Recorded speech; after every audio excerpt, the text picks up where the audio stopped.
दुनिया की चौथी सबसे बड़ी अर्थव्यवस्था बनने के बाद से दुनिया के निशाने पर है। यूरोप और अमेरिका नस्लभेदी मानसिकता का परिचय देते हुए अब भारत के खिलाफ कड़े निर्णय ले रहे हैं। हाल ही में अमेरिकी राष्ट्रपति ने H-1B वीजा को और अधिक महंगा कर दिया, जिसके बाद भारत के लोगों के लिए मुश्किलें खड़ी हो गई हैं। इस वीजा को भारत का ब्रेन ड्रेन माना जाता था। साथ ही देश का एक बड़ा तबका इस वीजा को एक उत्तम अवसर के रूप में देखता था।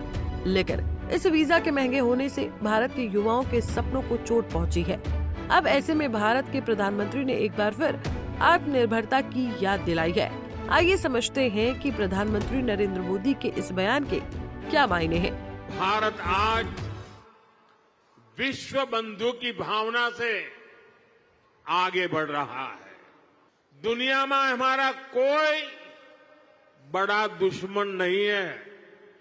अगर हमारा कोई दुश्मन है तो वो है दूसरे देशों पर हमारी निर्भरता, और हमें मिलकर भारत के इस दुश्मन को निर्भरता वाले दुश्मन को हराना ही होगा। जितनी ज्यादा विदेशी निर्भरता, उतनी ज्यादा देश की विफलता। दरअसल भारत के प्रधानमंत्री ने एक बार फिर आत्मनिर्भरता की ओर जोर दिया है। उन्होंने कहा कि भारत की सबसे बड़ी कमजोरी उसकी दूसरे देशों पर निर्भरता है। ये कोई साधारण टिप्पणी नहीं है। भारत को अगर अपनी आवाम को मूलभूत सुविधाओं का लाभ दिलाना है तो उसे आत्मनिर्भरता की ओर बढ़ना होगा, वो भी ऐसे समय में जब अमेरिका और यूरोप भारत के खिलाफ हो रहे हैं।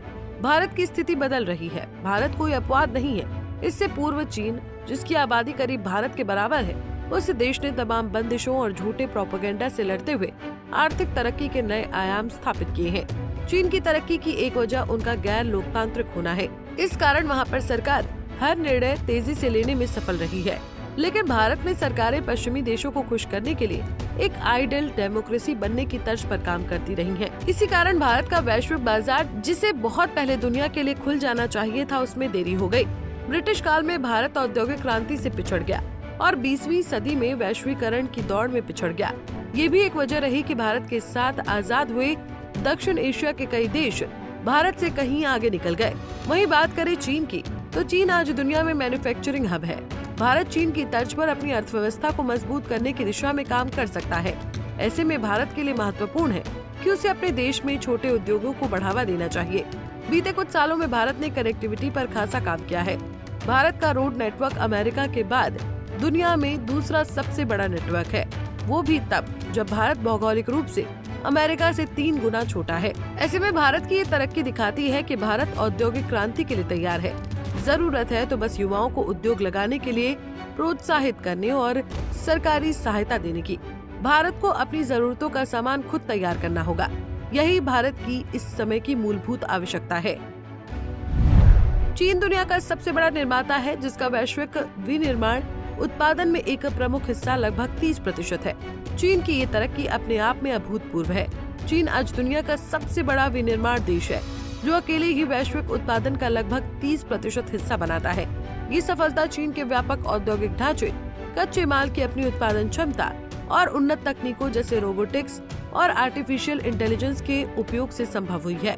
यहाँ इलेक्ट्रॉनिक्स, कपड़े, मशीनें और रसायन जैसी हर तरह की चीजों का उत्पादन बड़े पैमाने पर होता है।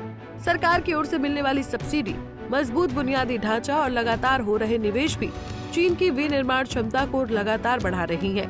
अब चीन केवल सस्ते उत्पाद ही नहीं बल्कि हाईटेक सामान जैसे इलेक्ट्रिक वाहन और सोलर पैनल भी बना रहा है, जिससे वो भविष्य के उद्योगों में भी अपनी पकड़ मजबूत कर रहा है। बहरहाल प्रधानमंत्री मोदी आत्मनिर्भरता को भारत का भविष्य बता रहे हैं। भारत एक ऐसे देश के रूप में उभर रहा है जिसकी ग्लोबल छवि अब एक ताकतवर मजबूत अर्थव्यवस्था वाली है। ऐसे में आने वाले दिनों में प्रधानमंत्री युवाओं के लिए किस तरह की नीतियां लेकर आते हैं, इस पर सबकी नजर बनी रहेगी। फिलहाल के लिए इस खबर में इतना ही। देश और दुनिया की बड़ी खबरों के लिए देखते रहिए पंजाब केसरी टीवी। हमसे जुड़े रहने के लिए हमारे YouTube चैनल को सब्सक्राइब करें और नई वीडियो की नोटिफिकेशन के लिए बेल आइकॉन को दबाएं।